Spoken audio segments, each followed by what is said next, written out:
Petrol pump করার জন্য জাতীয় সড়কের পাশে সরকারি জমিতে বেআইনিভাবে গাছ কেটে মাটি ফেলে অস্থায়ী নির্মাণ তৈরির অভিযোগ উঠল শাসক ঘনিষ্ঠ এক ব্যবসায়ীর বিরুদ্ধে। ঘটনাটি দক্ষিণ ২৪ পরগনা জেলার কুলপি ব্লকের বেলপুকুর গ্রাম পঞ্চায়েতের খাসমহল এলাকায় ১১৭ নম্বর জাতীয় সড়কের ধারে। কাটা সম্বন্ধে আমাদের তো পঞ্চায়েতের তরফ থেকে জানানো হয়নি।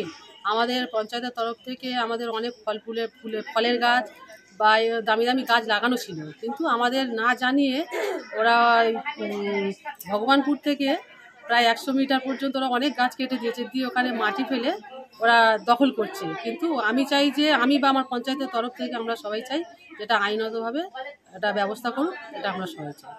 প্রচুর গাছ কাটা হচ্ছে, কেন কাটছে কি কারণে সেটা আমাদের তো বলেনি। ওটা আইনগতভাবে ওটা সরকার যদি দেখভাল করে সেটা আমাদের ভালো হয়। বিষয়টি প্রকাশ্যে আসার পর কুলপি থানা বিডিও অফিস এবং বন দপ্তরের কাছে স্থানীয়রা গণস্বাক্ষর করা লিখিত অভিযোগ জানানো হয়েছে।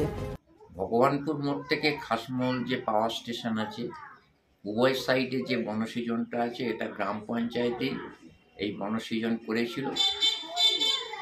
এই বনসৃজনের মধ্যে অনেক ফলপাকুড়ের গাছও আছে। আমরাও আকস্মিক খবর পেলাম যে ফেরদৌস মণ্ডল সে বেশ কিছু পঞ্চায়েতের সৃজনকৃত গাছ সে ছেদন করেছে এবং সেটাকে মাটি চাপা দিয়েছে এবং রাতের অন্ধকারে মাটি ফেলেও সে একটা অস্থায়ী কনস্ট্রাকশন তৈরি করছে। এটা কিন্তু পুরো বেআইনি। এটা প্রশাসনকেও আমরা বলছি যে ব্যাপারটা তদন্ত সাপেক্ষে সঠিক তথ্য উদ্ঘাটিত করে দৃষ্টান্তমূলক যাতে শাস্তি হয় সেই ব্যবস্থা গ্রহণ করবে। বন দপ্তর কি জানিয়েছে? পঞ্চায়েত থেকে বন দপ্তরকে জানাবার জন্য আমি সুপারিশ করেছি। যতদূর সম্ভব অফিসিয়াল সময়েও তারা বন দপ্তরকে ব্যাপারটা জানাবে। গত কয়েকদিন ধরে ১১৭ নম্বর জাতীয় সড়কের পূর্ব দিকে গা ঘেঁষে বেলপুকুর গ্রাম পঞ্চায়েতের তৈরি বনসৃজনের গাছ কেটে ফেলার পাশাপাশি সরকারি ওই জায়গায় মাটি ভরাট করে অস্থায়ী নির্মাণের কাজ শুরু করা হয়েছে বলে অভিযোগ ওঠে। পঞ্চায়েত বা বন দপ্তরের থেকে কোনো অনুমতি না নিয়ে কিভাবে বেআইনিভাবে গাছ কাটা হলো তা নিয়ে প্রশ্ন তুলেছেন স্থানীয় পঞ্চায়েত। সকালবেলা ওই গ্রাম পঞ্চায়েতের প্রধান আমার কাছে ফোন করে যে দাদা এই বিষয় ওখানে কেউ বা কারা রাতের অন্ধকারে বনসৃজনের গাছ কেটেছে এবং সেই রাস্তাটা বা এনএইচের যে পিডব্লিউডি জায়গাটা ঘিরে নেওয়ার চক্রান্ত করেছে। তা আমি ওকে বললাম যে ঠিক আছে আমি দেখছি বলে আমি বিডিও সাহেব এবং আমাদের থানার ওসি মহাশয়কে বলেছি যে বিষয়টা পুঙ্খানুপুঙ্খ দেখে তার ব্যবস্থা নেওয়ার জন্য, এবং যদি তারা পারমিশন না করে তাহলে ভালো, আর যদি পারমিশন না করে তাহলে প্রশাসন যেটা বুঝবে সেটাই করবে। তবে গাছ কাটার অভিযোগ অস্বীকার করেছেন শাসক ঘনিষ্ঠ ব্যবসায়ী ফেরদৌস মণ্ডল। বিষয়টা হচ্ছে আমি ওখানে যে আমার যে প্রজেক্ট অর্থাৎ পেট্রোল পাম্প করছি, সেই পেট্রোল পাম্পের যা গাইডলাইন বা যা সরকারি যেখান থেকে যা কিছু পারমিশন নেওয়ার দরকার সেগুলো পারমিশন নিয়ে নিয়ম মেনে সেগুলোকে আমি করছি।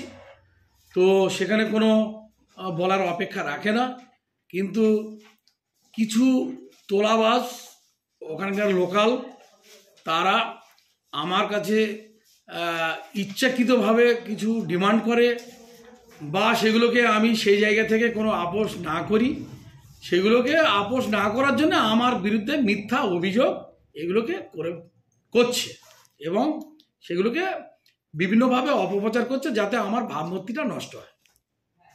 কিন্তু তারা বলছে গাছ কেটেছেন এবং পিডব্লিউডি জায়গায় অনেকটা অংশ আপনি মাটি ফেলে দখল করছেন।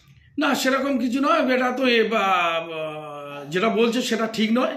যেটা করছি সেটা নিয়ম মেনেই করছি এবং গাছ কাটার কোনো এইরকম কোনো নেই আমার কাছে যে গাছ আমি ওখানে কেটে বনসৃজনটাকে নষ্ট করছি। আপনি লিগ্যাল কোনো অনুমতি নিয়েছেন? হ্যাঁ, আমি সব জায়গা থেকে সব কিছু কাগজপত্র আমার এই ফাইলে সব কিছুই আছে। আমি সব দপ্তর থেকেই মোটামুটি যা করণীয় সব কিছু আমি পারমিশন নিয়েই করছি। অভিযোগের ভিত্তিতে বিষয়টি খতিয়ে দেখে যথাযথ ব্যবস্থা নেওয়া হবে বলে জানিয়েছেন কুলপির বিডিও সৌরভ গুপ্ত। ব্যুরো রিপোর্ট, নিউজ দিগন্ত বার্তা।